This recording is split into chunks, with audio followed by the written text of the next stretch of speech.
If you are just getting started with crochet, there are 6 different tools that I think everybody should have on hand before they get started. And I'm going to go over those 6 items in this series, Getting Started with Crochet. There's a lot of information out there about what you need in order to start crocheting, what tools you need to purchase, things you need to have.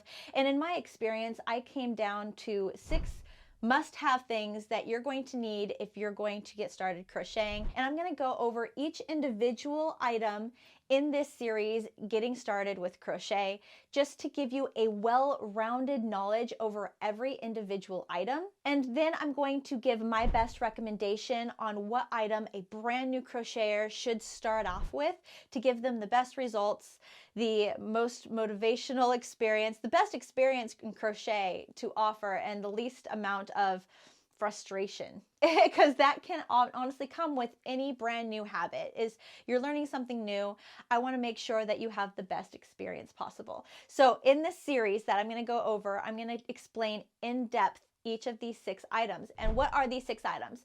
We got crochet hooks, yarn, measuring tape, scissors, yarn needle, tapestry needle, and stitch markers. Having all 6 of these items on hand can be very, very important. You'll definitely find yourself having to buy it at some point anyway. So just having those on hand can be very important. And let me explain why. So let's go ahead and get started on the very first topic, which is crochet hooks.